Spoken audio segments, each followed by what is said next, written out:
Climate Action Week Hour. My name is Cherno Gay. I am the Programs Manager for Activist The Gambia, also the Programs Manager for Global Platform The Gambia.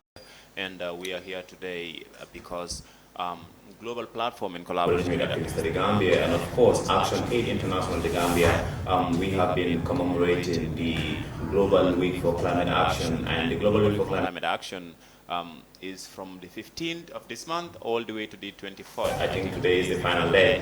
And we have done a series of activities. This 1 hour TV program is part of that commemoration.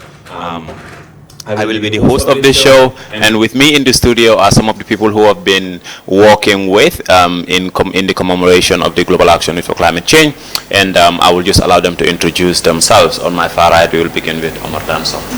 Thank you so much.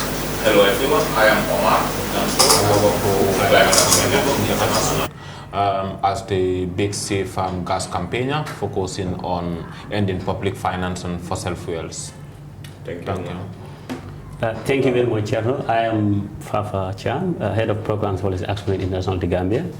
As you said, of course, this commemoration is in collaboration with GP Gambia and Activist Gambia. And my boss. Yeah, thank you very much, Fernand. I think it has been a busy week for me and you and our colleagues. Yeah. We've gone through a rundown of programs, a lot of them, but I'm Sekou Dabo, the National Coordinator for Global Platform. And Chorna, I want to use this opportunity to also thank Fafa for being the person who brings the Global Platform in the Gambia. So, Mr. Chairman, we want to thank you for that. Thank you. As I mentioned, the week is designated globally for the commemoration of climate change. So what we do is we discuss issues around climate change, and in recent years, the past few decades, we've been having this conversation over and over again. And the question is, what exactly is happening to our ecosystem? What is happening to the environment? And how are some of these changes occurring within the environment affecting us as societies? How is it affecting us as farmers? How is it affecting us as consumers? How is it affecting us as producers? And what are these materials that we are depending on that are affecting our society? And I just wanna turn the question here to you, Omar. The first question goes to you, because the theme for this year's celebration is ending fossil fuel.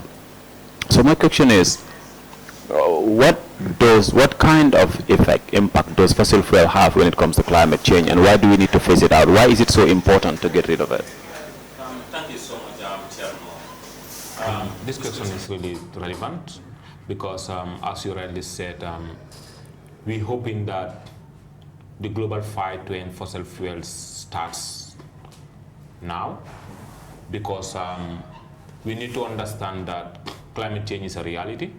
It has devastated lives, livelihoods, properties, and so on across the globe. And evidence has shown that 75% of the causes of climate change are related to greenhouse gas emissions. And these greenhouse gas emissions, we shouldn't lose sight that over 90% of the greenhouse gas emissions are from fossil fuels, are from carbon. And carbon, the main source of carbon, we're talking about 3 fossil fuels. That is oil, coal, and gas. So most of the time, people will always talk about, yes, we need to phase out fossil fuels. But when they talk about fossil fuels, they're looking at coal. We need to phase out coal. We need to phase out oil. But gas has been seen as a transition fuel.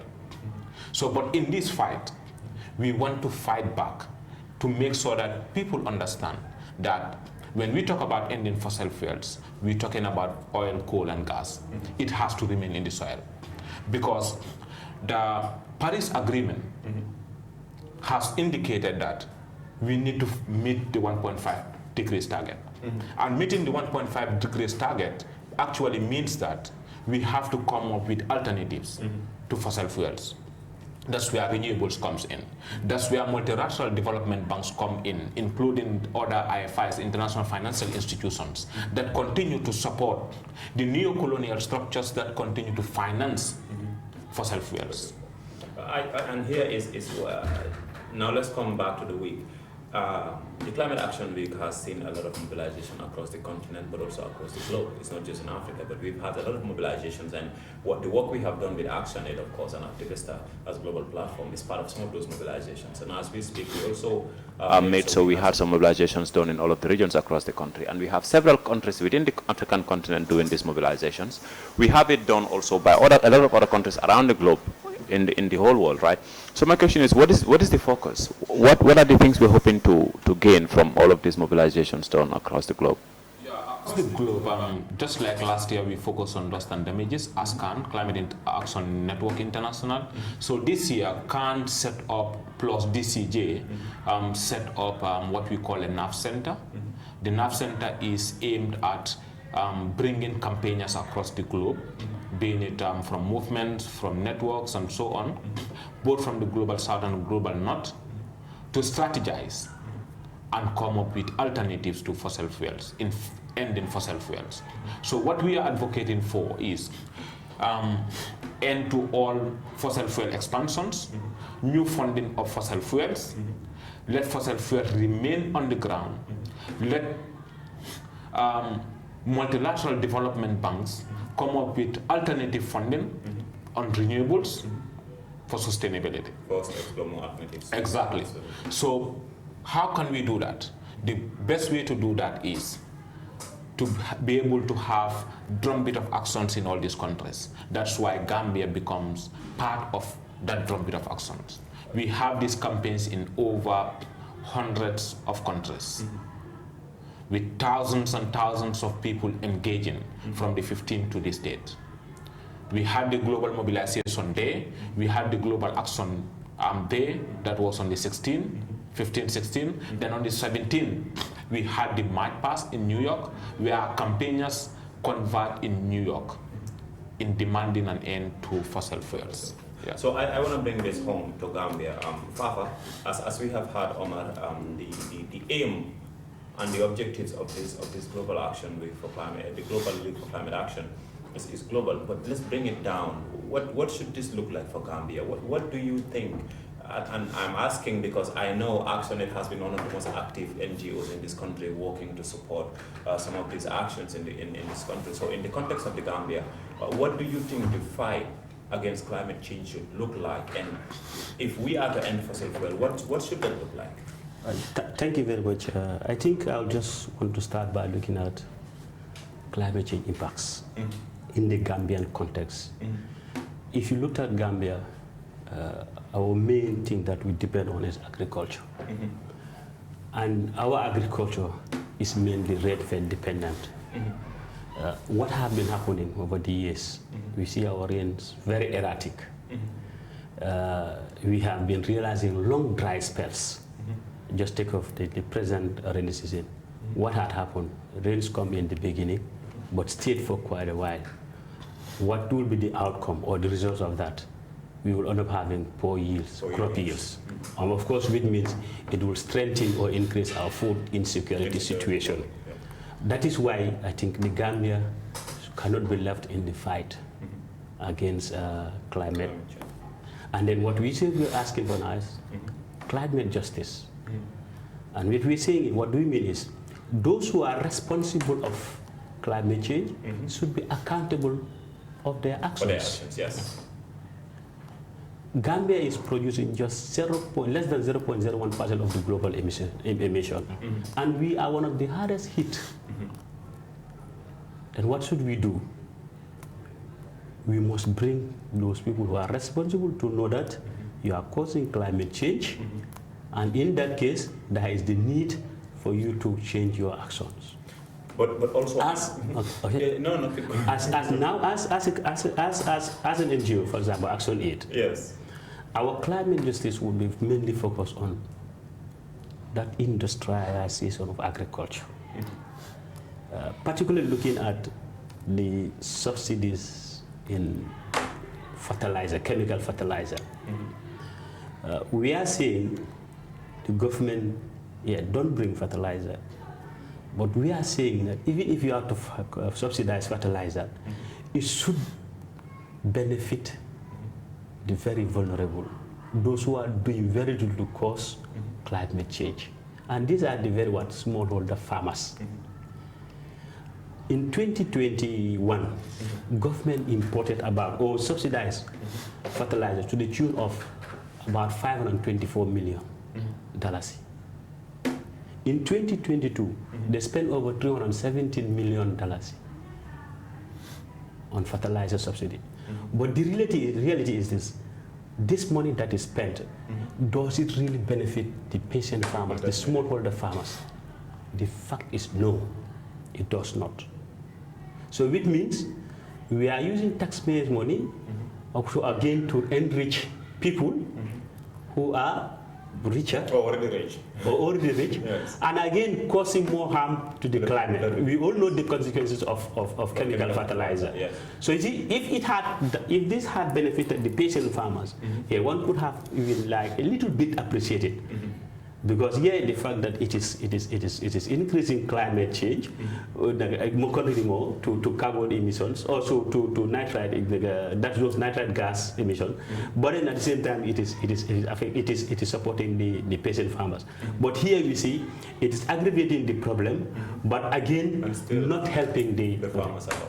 That is why we Axon says, and of course our partner, that is Global Platform, the activists, we are saying no. Let's rethink again. Why not these funds that we are spending on fertilizer subsidy, use it to promote agroecology? That's where us as Axon and of course our partners, there we stand in the fight for climate justice.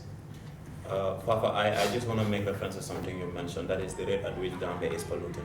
Africa, in fact, as a continent, we are only responsible for 3.9% of all the pollution. Yeah. They round it up to say 4%. 4%. It's exactly 3.9%. So if we are responsible for 4%, then the West is responsible for the 96%. However, like you of course mentioned, we suffer the consequences more. So what would climate justice look like then? Then the people responsible should pay. And Omar, we're going to discuss this because I want to bring the question of, I want to bring the issue of carbon credit. And just transition. These people, these countries that are emitting, that are responsible for pollution, have found a way to monetize our air. That is a big problem. So, Fafa, I just want you to elaborate a little bit more on the fact that for us, the fight against climate change, even if you're going to end fossil fuel, because that's the hint I got from what you're saying, your position is our most immediate need is agriculture and food. Actually, agroecology. Okay. That's our immediate need, because that is, as I said, Gambia, the backbone of this country is what? Agriculture. We have already seen that we are not food sovereign. We import more than 50 or 60% of our food items from outside. Let's take rice as our staple. What happens? You see when the war Ukraine thing happened. What had happened? Prices go up. Prices go up. Yeah. And unfortunately, we have all the resources to produce enough rice in this country. Feed this country. So we are saying, what we're saying is, let's look at agroecology. Look at that very vulnerable poor farmer who do not have simple farm equipment. Support the individual with a donkey, a silo, and a seeder, and you can make great changes in that guy's life. You will be able to ensure his food security almost by 60% if you do that. We are saying that, you see, when rain comes, what happens? A lot of rains, but then flow into the. Can we find means of capturing that and reserve it, so that our livestock, if you go to places like the URR, what happens between between April and June of the following year? They migrate. Why? Because they do not have enough water.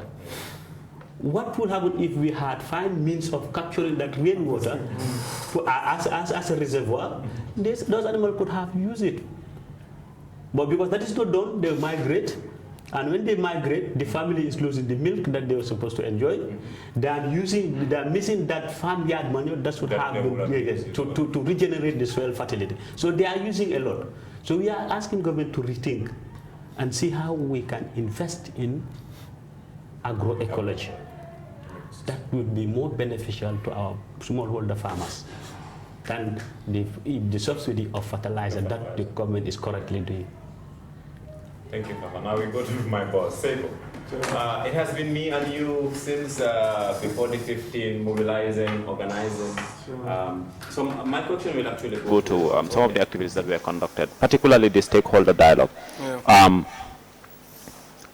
I was at the stakeholder dialogue, So, and some of the discussions were interesting.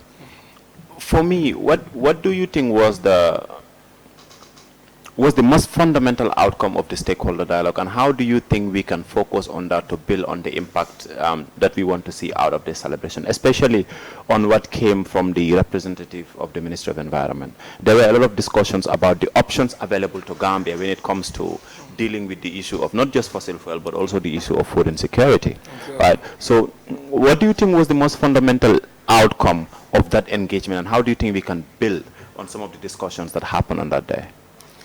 yeah, thank you very much, Cherno. I think that day was a very important day, and one thing that I was very excited about, I can see young people enthusiastically, talking about change that we want. And in that change, they talked about attitudinal change, and which themselves said, obviously, we are not doing well in terms of our attitudes towards climate change. And they also talked about, the wider coverage of talking about climate change going down, trickling down to the communities. They talked about that. So for me, that is a very interesting point. And at this point, it is not only GP Gambia that was present at that seminar. We have a lot of youth groups that were there.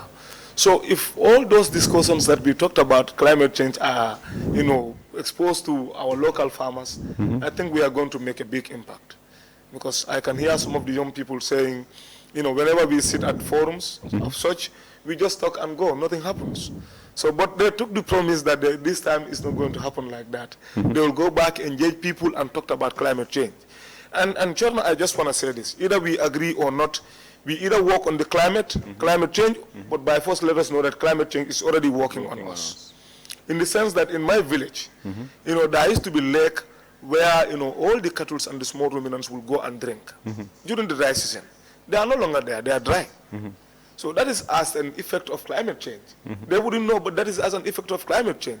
And like Mr. Cham said, all the small ruminants or in fact cattle rearers, they will all migrate. And this is why our soil fertility will go down, because those are the ones that are used to ensure compost manure is retained within our soil. But that's why now every farmer is going for chemical fertilizer. And now us at Global Platform and Impact Action is saying, let's move away from that. We are saying, let government change the financing of the fertilizer to support local farmers to make compost manures. The amount of money that we are spending on chemical fertilizer, if you are spending that on making of the compost manure, by now, all of our farmers will be rich. They will be rich, because that money will stay, it will circulate within our economy, and in fact, a lot of issues that are affecting us in terms of climate change would have reduced. It would have reduced. So this is why Action Aid and Global Platform and other partners, activists, are calling the attention of government. This is what we can do. We can advocate, we can engage communities. But the people with the right policies and the laws is the government. So that willingness has to come from the government. So this is why we don't leave the government behind, and this is why we have the Deputy Permanent Secretary, Technical, that is Mr. Boubacar Zahid Jallo, who came and discussed some of these pertinent issues with us. So I think it was great, and we did not stop there, because we are saying action, climate action. So we believe it cannot just be talking. And that's why we went to Ozone Bay, we planted some dwarf coconuts to ensure, even though we don't have that big financial muscle, but we want to show our contribution. We want to call the attention of the people. It cannot be business as usual. We go to the bush, plant trees, when bush fire comes, burns everything. But we can go to the space, and say we have planted 1,000 trees. But the impact is what is important. And for us at Global Platform, we want to see in the next 3 months, we want to go back to Ozone Bay and look at it and see whether the dwarf coconuts that we have planted at that place, whether they are doing well or not. In that way, we will know whether we have made impact or not. But we cannot just sit and say, this is the number that we have planted, and it's just there. Sometimes it goes down to statistics. And Omar, we talked about the stakeholder dialogue, and something very interesting here for me, and I think you would be the right person to talk about this. That is the NDCs.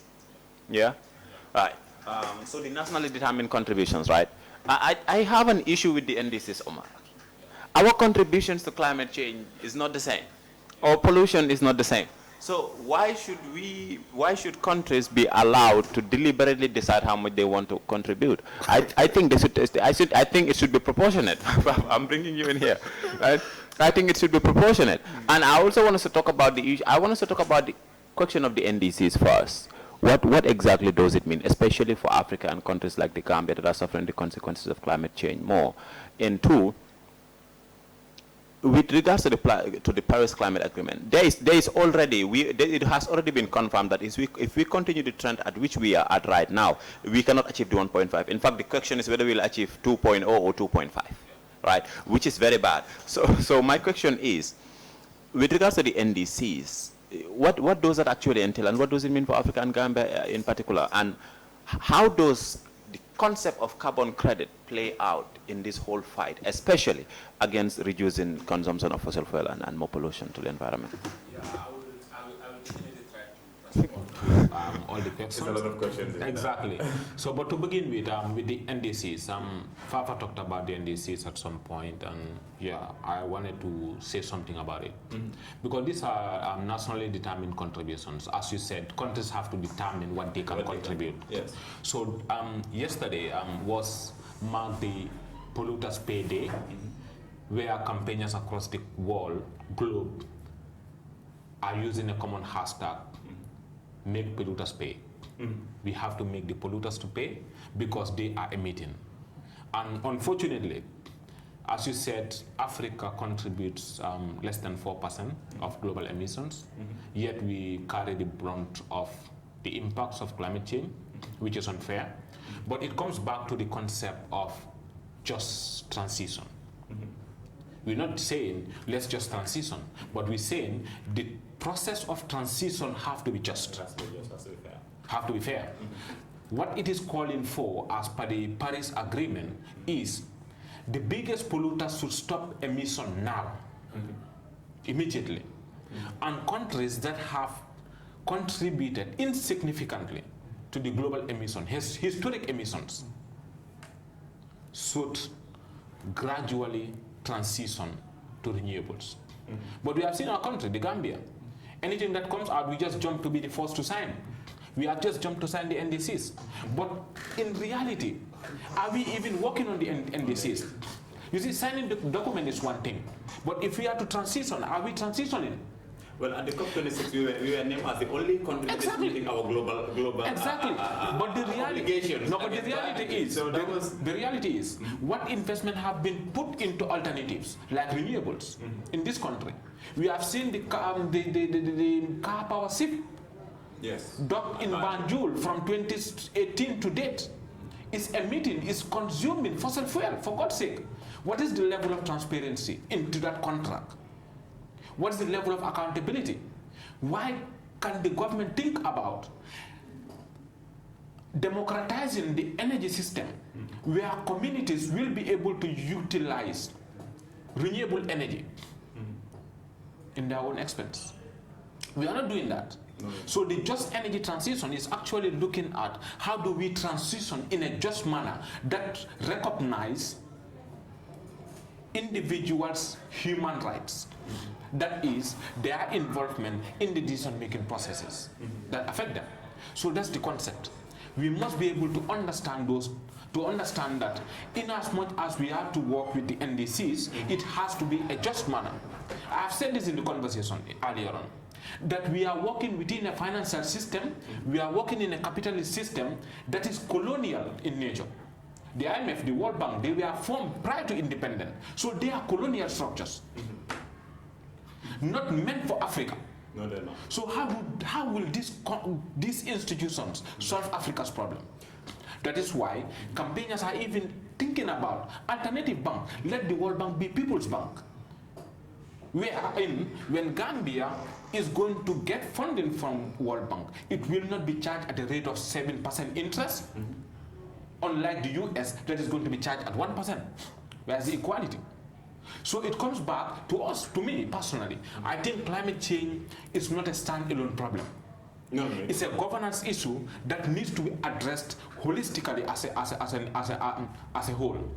And you cannot move the government out of this process. I think what we need in this country is the government taking the lead in the climate discourse for us to be able to understand. Moving to the second one, in moving towards a solution, we have to be cognizant of dangerous distractions. These dangerous distractions are false solutions that are still being imposed by the same colonial masters that captured our lands, enslaved our people, are coming up with these solutions, calling it carbon credit, greenwashing, geoengineering, and the concept of gas being a transition fuel for Africa. Why can't Africa leapfrog to renewables without passing through their development pathway? The question is, the concept of carbon credit itself has become a discussion and widely celebrated by environmentalists during the climate summit, the Africa Climate Summit that just ended last month. So this month, sorry. The concept of carbon credit is celebrated? Exactly. Do they understand what this means? No, because people see... It's serious, Omar. We can talk about the redefication of Africa, right? Exactly. Reduce emissions through desertification and deforestation. Exactly. And some of these ideas that came out. Okay, so to the viewers listening, if you don't know what the concept of carbon credit is, the idea is this, yeah? If I own a company that actually emits fossil fuel or emits greenhouse gases, it's not my contribution, my way of stopping or being responsible or being accountable for my emissions. It's not that I'm going to stop emitting those greenhouse gases. I'm going to probably have a deal with Omar here, who's going to have hundreds of acres of land where he plants trees, and these trees are replenishing the environment. They're replacing, they're capturing the emissions. So what I do is I buy carbon credit from Omar. That is the air that his trees are producing is what I am buying. So when I say these people have found a way of monetizing air, that is what I mean. So it's not like companies or countries are stopping emissions. No, they're just saying they're paying for it. Right? They're paying somebody who has a carbon farm, that is, who has a farm where you have trees that are capturing carbon. They're paying for that. And here's the thing. Those trees, the carbon that is being captured, it doesn't stay forever. Because if, for example, there is bushfire and those trees are gone, all the carbon that was captured and stored over all those years will be released to the environment. No, Chairman, just to bring it down. Just to bring it down, I think we need to understand that these are false solutions and these are dangerous distractions from the reality. It's technically asking the polluter, giving the polluter a license to emit more. Exactly. You are actually legalizing emissions instead of reducing the emission. The rate of emission. We all agree that science have proven that there is a need to stop emissions. Yeah. By 2050, we need to reach a global target of 100% renewable. How do we attain that? If countries continue to give in license, if companies and capitalists plus colonialists are giving license to emit more. And what the carbon credit is actually doing right now in other parts of the country. There are conversations about the Gambia that we need to venture into carbon credits. As I said, at the Africa Climate Summit, it was celebrated and Kenya was actually in the forefront of it. But what we need to understand is the hundreds of hectares that we talk about, how do they attain it? They take it from natives. They force you, they evict the natives from their lands, ancestral lands. From native farmers. So if you take my land from my ancestral land from me, and I don't have any right to go into that land again, what does that mean to me? The question of what so it comes back to land grabbing. It comes back to conflicts. It comes back to discrimination of women and youth. Migration, you name it. Hunger, and at the end of the day, what is right now happening is they are also militarizing those places, because indigenous communities cannot actually go to those lands. So those carbon farms are guarded by armed bodyguards. Yeah. You go there, they shoot you dead. So that's the concept. So the idea here now, Fafa, is that we have a massive problem. And I want us to recognize the fact that for Africa to fight against this, we need some form of coordinated action across the continent. right? Because Gambia is one single country, we cannot do much. And the thing is, we don't even have the power to force these people causing the problem to stop it. And what Omar is saying, I understand why Africa would celebrate the idea of the carbon credit, because they see it as a way to make money. There's a lot of money to be made from this issue of carbon credit, but it's only going to exacerbate the problem, not solve it. So my question to you would be, how do we bring together the relevant stakeholders to deal with this issue? And I want you to find a way I want you to actually factor in the issue of food insecurity and food security, of course, because the Paris Climate Agreement is talking about reducing emissions, bringing it back to 1.5, which I say, according to them, is no longer achievable. But that agenda is for 2050. Like, for us here, people cannot wait for 2050. You have a family you need to feed tomorrow morning. So how do we try to fight this issue of global warming while at the same time paying attention to the immediate, urgent need of our people? Who are the stakeholders for this, and what role do they need to play? Thank you very much, General. I think, to be honest, this needs a lot of concerted efforts and should be well coordinated. But I just want to emphasize that one way of achieving this must be conscientization, building the conscience of the people, particularly the most marginalized. Let's take this example of the carbon trade. We all agree that it's not the solution. These are false solutions. You cannot, I just try to imagine, okay, let's say an industry in Germany pays, let's say, an NGO or a civil society organization in the Gambia, giving them money to promote tree raising. In how many years, how long will it take for the trees that are raised to capture that huge emission of carbon? That industry, yes. Common sense will tell you that, it doesn't work. But then why are we also accepting it? That is what now we look at. Yes, that is the discussion. The fact is that immediate monetary benefit that is coming in. That is why those CVOs, those people who are most marginalized, that's why they will accept it. Because let's say you bring, let's say $20,000 to, let's say, 20, 50 households.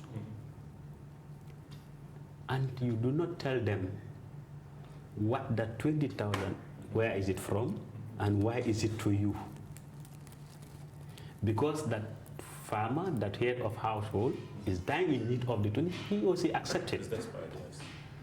If he had been well informed, that yes, this 20,000 that I'm accepting from this CSO or from this CBO has a lifelong impact in my life, because that carbon that is emitted is creating a lot of issues in my life.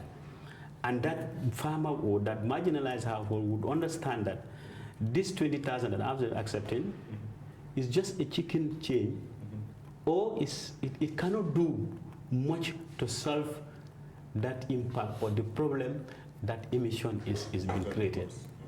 He or she would have had a different thought before accepting it. That is why I said we need to reinforce our conscientization efforts. People must be informed. They must know. Unfortunately, the level at which we are doing it is still not the best. I think we need to reinforce that conscientization. People must understand what is affecting them, what is within them, how can these problems be solved, and they take their own will and their own action to stop those issues. Can I add something For before? me, now I would say, as an action leader, I would call for more conscientization of communities. Yes. So what and also, so just a bit, just like, okay, when you conscientize people, they can also stand and challenge some of this. On their own, yes. Yes. You see, it should not be, we do not believe that there are voiceless people. There is no voiceless people. What we need to, you cannot be voice of the voiceless. No. That's a bad one. People should be speak for themselves. Yes. So what we need is let's conscientize them, and then they begin to challenge them. If communities are well sensitized, anybody who gets to that and say, yeah, we want you to propagate it, and we pay for what? For what? Why? Why should I propagate my mango tree or this mango and you pay me for that? Something must be wrong. There's something. Why don't you stop that? And I think this is where we should go to. That's very problem. We must coordinate our efforts, increase our conscientization, and then now support those people, of course, to speak for themselves and challenge issues. Yeah, so what I just wanted to add on to Fafa's point before you move on to Sehu is the fact that it's good that we conscientize our people, but we need to understand that these decisions are made at the highest level. So engaging with our authorities to have an understanding of the impact of what they are trying to bring in matters a lot. Because I have seen, at some point I've even heard that the Gambia was actually thinking about carbon credits, carbon markets and so on. It's already here. So the issue is, these are conversations that we need to have with the government to have an understanding of the magnitude and the impact of what they are trying to do. It is going to take the lands right of communities to the colonial masters, and the same scramble for Africa that we're talking about is what is coming back again. We learn from South Africa and other countries where, land crimes are increasing. So we got to learn from those people. No, but I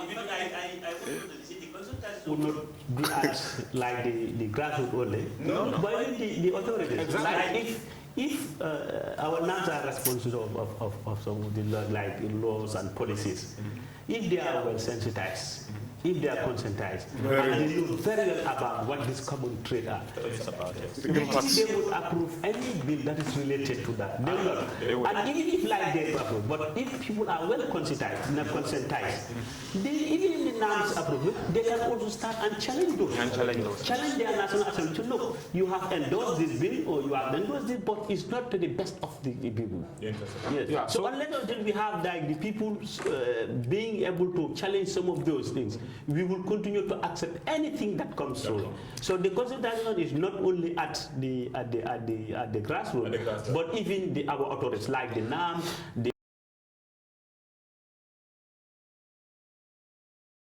No, I agree with you. But here's the thing. The celebration of the carbon trade thing in Africa is because of what you said. There is an immediate benefit attached to it. It comes with a big check, with a very fat check that all of us need. So it's very difficult to say no to that. And Sekou, to you, with what Fafa was talking about, that is the awareness raising, make it so that people are aware.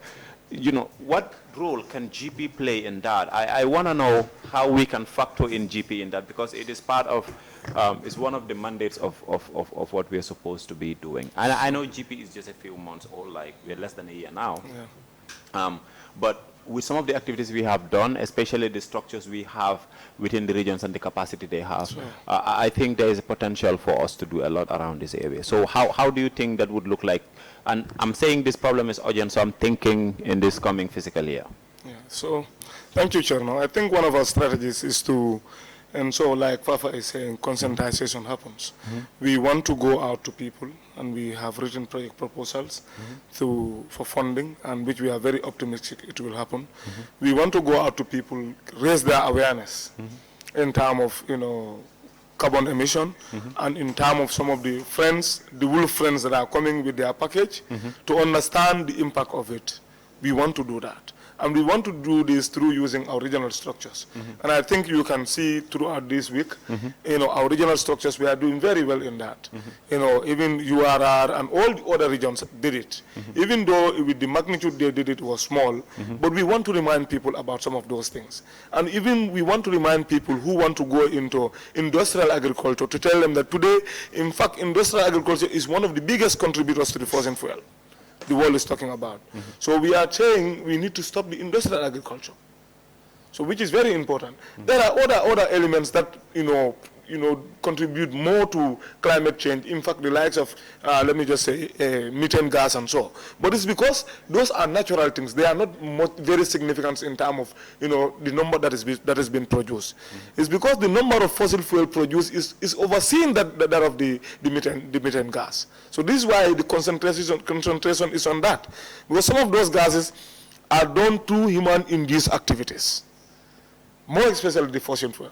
So I think for us what we want to do this year, and we started, is to ensure we also catch them young. This is where we want to start. Myself and Chorno, if you could remember, sometimes we were talking about schools, in fact, starting at the school level. You go to certain schools, you find out that there is no tree completely in the schools. Completely. So that is not, in fact, environmentally friendly. So we want to start from the school level, going down to community level, to sensitize at the school, to even do practical sessions at the school where we are going to plant 100 trees in some schools to see how that's going to look like in the schools. How is it going to change the environment of the school in terms of reducing the emissions and so on. So this we want to do, and like I said, we want to increase the awareness of the communities in terms of some of these impacts. And again, like Omar and Mr. Cham is saying, they are already here. They are already here. We've seen, in fact, different businesses coming, because I call them businesses, employing our young people, going down, telling them that we are supplying you with improved cooking stuffs. But like we are saying, the impact of that improved cooking stuff, where is it coming, and who is going to report? Gambia is not even reporting that. No. Yeah. We cannot report that we are the one contributing to that. Somebody is going to report that, even though it's happening in the Gambia, which is not fair. Which is not fair. And again, for me also, I just want to advise everybody, that is, we cannot say America is emitting a lot, so Gambia should also go into that level, at least we should be at par. Two wrongs will never make right. If America is doing it, Gambia cannot just copy America. We want to go quickly to industrialize ourselves because of the economic gain. But we are not also factoring. If the economic gains comes, who is it going to? Because we are saying the whole 1% is getting more than the 99%. The funds are with the 1%. Yes. So some of us who doesn't have those powers, when we are confronted with heart diseases and some other diseases, even malaria, we cannot go to sophisticated hospitals where a day we are going to be cured. So the impact is coming to us. Let's not just look at the immediate benefit. That's not helping us, and it will not take us anywhere. Thank you. If you're just joining us, as I said, this is the we are having a climate hour because we are commemorating the Climate Action Week. It began on the 15th of this month and it ends today on the 24th. And I am Chernogay, the programs manager for Global Platform The Gambia. And with me on this panel, I have Omar Danso, who works for Climate Action Network, CAN International. I also have Fafa Cham, who works for ActionAid International. I have with me Sekou Dabo, who also works for ActionAid International, but also doubles as the national coordinator for Global Platform The Gambia. We're discussing the impacts of climate change. We're discussing the actions being taken globally, but we're also talking about what could be done at local level, at continental level, but within the context of the Gambia.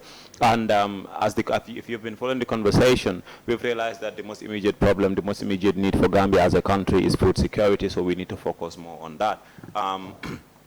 And so it has also been recognized that for this problem to be solved, we need concerted effort, especially within the African continent, because even though, as I said, Africa is responsible for only 3.9% of all emissions, we suffer 90 or more than 90% of all the consequences of climate change.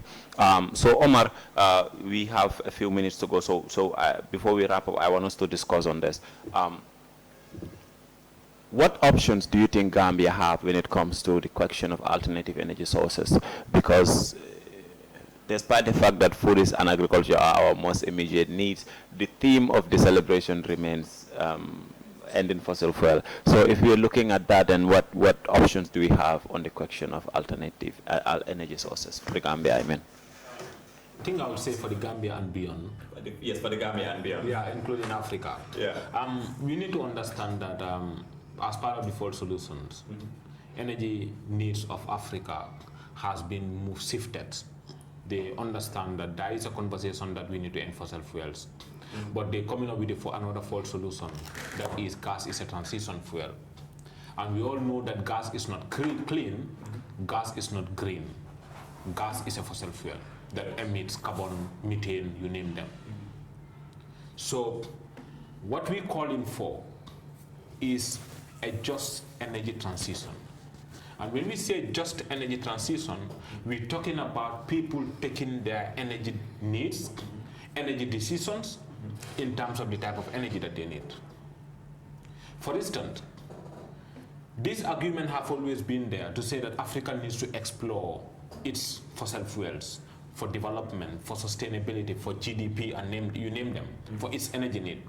But when you look at the fossil fuel atlas, that's the map, you realize that most of the fossil fuels are actually facing Europe to meet Europe's need, not Africa's energy need. Because of the war in Ukraine, all these pipelines, you talk about EACOP. As of on the 15th, 16th, activists in Uganda were arrested for fighting against EACOP. EACOP is the East Africa crude oil pipeline that is heading straight to Europe to meet Europe's need, not Africa's need. You go to Nigeria, which is the biggest largest producer of oil. Yes, crude oil, fourth largest. But do you know that Nigeria imports 100% of its gasoline? Even the producer. 100% of its gasoline is being imported. So they don't refine it. Exactly. You go to Mozambique. Right now, how many LNG, liquefied natural gas companies, fundings that came from World Bank are currently in Mozambique? Over 60% of Mozambique right now are without electricity. Our close door neighbors, Senegal, right now are thinking about exploiting their oil. They have a JETP, Just Energy Transition Partnership. And the project is from World Bank and other partners like the German government and so on. That is trying to fund extraction of gas to meet its energy need. Guess what? The community of St. Louis have been evicted. It's a fishing community. Their livelihoods have been destroyed by that company. In the Gambia, the car power SIP have been here since 2018. Have it meets the energy needs of Gambians? No, it hasn't. NAVEC have been here for ages. Light will go on and off for how many times in a day? So at the end of the day, it comes back to people shifting to sustainable energy needs. Green energy. Evidence will show you that 60% of the world's renewable energy is found in Africa. We have abundant sunlight. Yes. Imagine if government have to invest instead of on these fossil fuel dependent generators to renewable energy. And when you talk about renewable energy, we're talking about quality renewable energies sources where communities have to be in the center of the planning. The ownership will be there. So what we expect at the end of the day is there will be energy democracy, because it can even be either on-grid or off-grid energy sources, where every community will have its own energy needs, or every ward will have its own energy. And at the end of the day, you don't expect light to go on and off for over 10 to 15 times every day. So I think as part of our NDC, the government needs to rethink how does they engage citizens in terms of designing the energy package for Africa. But unfortunately, the question always is, where will the funding come from? Yes. We're talking about loss and damages. Unfortunately, during the Africa Climate Week, they said that they are not going to pay for the loss and damages. What they are going to do is they are going to pay through carbon credit, which is another blast to the entire fight. So it's like this entire idea of carbon trade and carbon credit is being forced upon the continent once again. Unfortunately, and because we have environmentalists, advocates that are also advocating for tree planting, which is good. So for them, they see it as a win. So within the civil society, it's even divided again. Within climate campaigners, climate activists, it's divided, because the people that are pushing for environmental protection and safeguarding are actually seeing this as a win. But the question is, why should you give a license to someone to emit more. Omar, because my position is tree planting should be part of the Solution. It should not be. It should not be like a. It should not be a justification for companies or countries to continue emitting. It is supposed to be one part of the solution, and the second part is supposed to be countries and companies need to reduce their emissions so that side by side we can improve at a faster rate. However, this is not what is happening. Time is running out. Mr. Cham, we are almost at the, we've got exactly 10 minutes. So moving on, for you, what would be the focus of Action Aid with regards to the fight against climate change? What are the areas you intend to focus on moving on? And how would your partners play roles in this? And when I say your partners, I'm talking about activists, the global platform, but also other stakeholders like the government. How would you recruit them into taking a more active role in the fight against climate change? Even rural women's assembly. Yes, the rural Thank you very much, Chairman. And I think I said this in the very beginning. One of the key activities in our 2024 plan would be climate justice. In October, we will launch, that is October of this year, we will be launching our climate justice campaign. And I think the campaign will look at what? Advocating for investment in agroecology.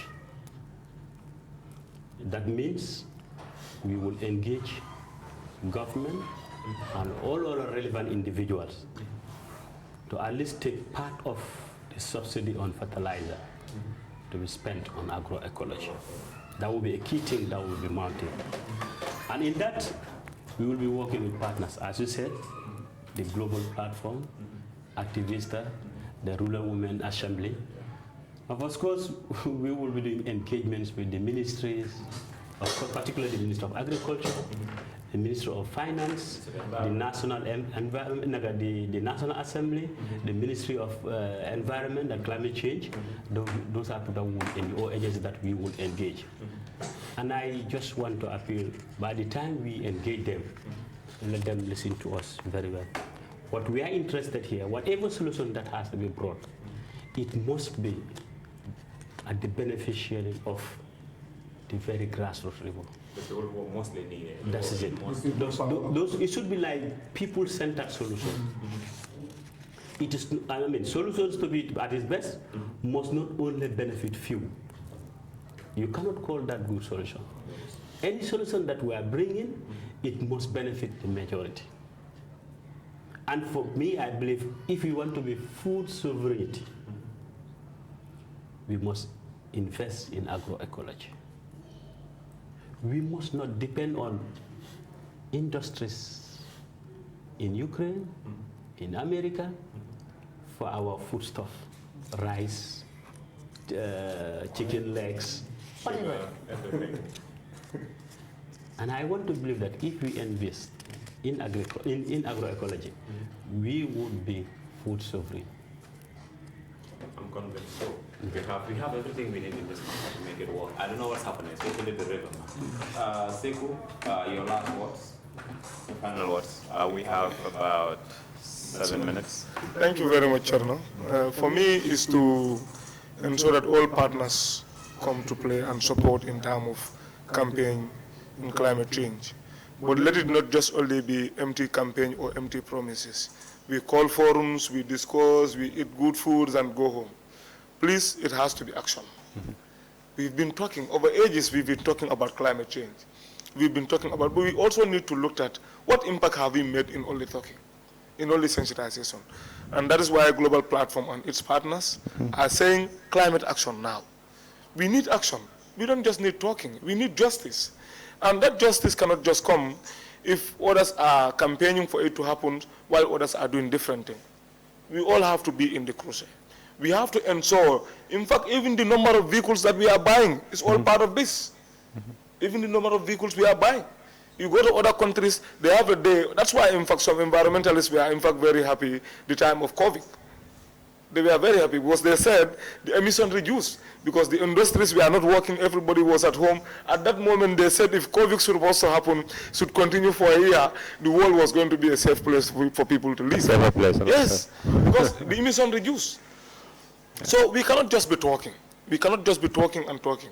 For me, it's time for now to ensure that, we put those talking into action. And again, I want to remind communities, I want to remind people, you see, rights, they are not given, they are demanded. And I want also government to understand that, development is not a charity. You cannot just give development to people in a form of charity. You have to understand that it's their right. Anything that you are doing it in the confines of their right. So you cannot baffle with that too much. Even us, actually, the approach that we have is HRBA, human rights-based approach to development. We don't just go to these communities, pour all these developments to them. No, we have to sit and plan with them. Because in that we believe is sustainable. In fact, most of these things are coming from them. Mr. Cham is here. Our plan comes from the communities. So I think this is what is important. This is what we need to do. We need to enlighten the communities to know that these things are their right. The communities also has to understand that, their right is their right. They cannot just give away their rights like that. All whatsoever CSOs are doing is complementing the efforts of the government. But the bigger stake is the communities. If they are sitting down, they think that, if the CSOs are not doing, VDCs have stake in this. Yeah. They have responsibilities. But now, in fact, some of them are contributing more to this. Like you are saying, the fossil fuel, the production of fossil fuel, even some of them are now giving license to people to go into their bushes and cut. So when do we think are we going to stop the emission? It's going to be very difficult. So it goes down to attitudinal change, like this week we are saying, it goes down to involvement of all of us, including even ministries and Ministry of Finance, and so let them reduce the number. Why? 2 people can sit in one vehicle and go to work, or even 5 or 6 people, before you buy all those vehicles for everybody, because of their position. What good is it doing for us as a country? They keep telling us the money was, these vehicles come from a project. We did not buy it. It was bought for a project. Exactly. This is not a government. This is come from the ministry's budget. This is from that project. This is from that project. And before you know it, like you have too many vehicles parked there and nobody's using them anyway. Omar, what is your last take on this? From Khan's end, what are we looking to achieve, especially from these mobilizations that are happening right now, but also looking at the future, what are we looking to influence with all of these campaigns that we are doing?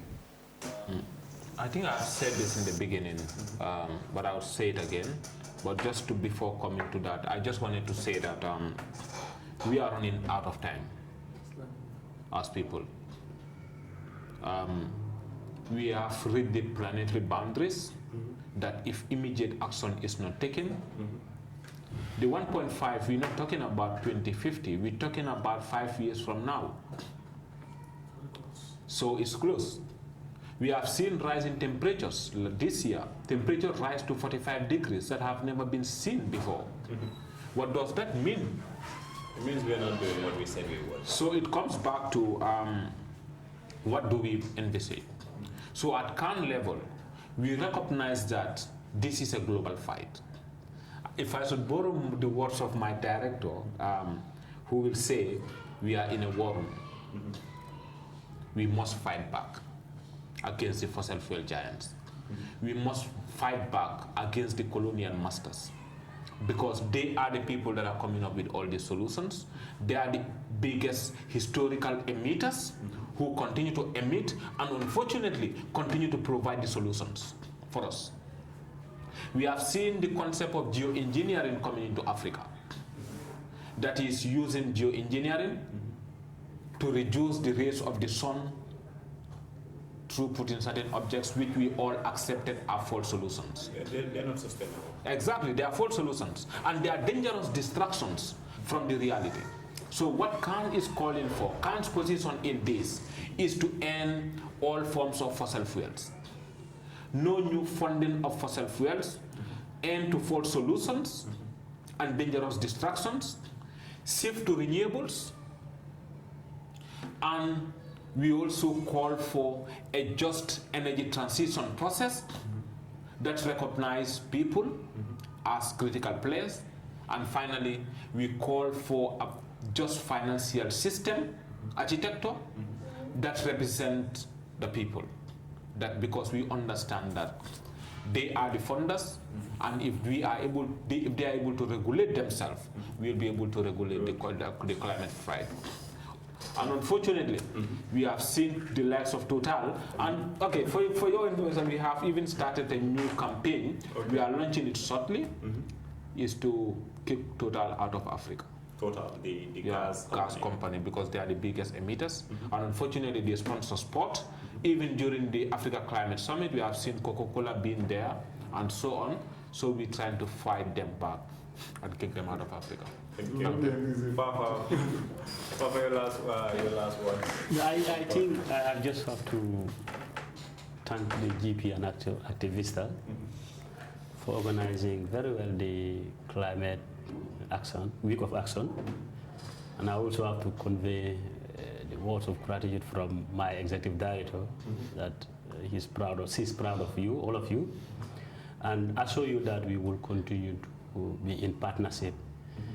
In fact, ActionAid, as you know, uses the HRPA, the Human Rights Based Approach. And one of the fundamental principles of the HRPA is partnership. Of course, we will continue to partner with the GP, with Activista, particularly in our advocacy campaign. And we definitely want to strengthen our advocacy on climate justice in the coming year. So we are hoping that we will do it as usual, have your full support, and then, of course, we change situations for good. And then finally, just thank, of course, our esteemed listeners, or our viewers, I would call them, and just say that this should be a collective thing. Climate change or justice for climate, demand for climate justice cannot be an individual or an agency. So it has to be a collective or collective efforts from all son and sundry, individuals, agencies, at the national grassroots. Everybody have to come, put your efforts, and then for us to realize what we want for. And on that note, I will just call, I will continue to invite them to say that please join ActionAid in ensuring climate justice. Thank you. Thank you very much, Papa. Thank you very much, everyone. Thank you, Omar, for coming on behalf of CAN. Thank you, Seiko, especially for organizing all those activities that we did in commemoration of the Climate Action Week. And thank you to our viewers for taking the time to join us on this program. I think you also thank our lieutenants in the region. Yes. Obviously, we wouldn't do justice if we don't would like to thank our chairpersons and their executives in the regions, URR, CRR North, CRR South, LRR, NBR. West Coast Banjul and KM, you have been with us in the celebration in the greater Banjul area, and that was very, very incredible. So I would like to thank Usman Balde of West Coast, and then you have Fatou Sanyang of KM, and you have Mr. Mbouch and Aisha Jallo of Banjul. You did an incredible job joining us in all of the activities that we conducted within the greater Banjul area. It was really, really amazing. And to everybody out there, the fight against climate change continues, and none of us has an excuse not to do or say something about this, because we are all affected directly and individually, but also collectively. And as you have heard from all the people speaking here, and you would understand everybody's here was speaking from a position of knowledge, that Africa is most affected, but Gambia in particular is heavily affected by the impacts of climate change. Right now, no matter how much you are paid as a salary or how much money you make as a businessman, you're always nervous or worried when you go to the market to get stuff, because things are becoming more and more expensive, and all of these things go down to the impacts of climate change. So let's stand up, let's fight climate change with our voices, but also let's fight it with our actions. Let's do things that will put us in a better position environmentally. On that note, this show has come to an end, and I was your host for this afternoon. My name is Cherno Gay, Programs Manager, Global Platform, The Gambia. Thank you very much.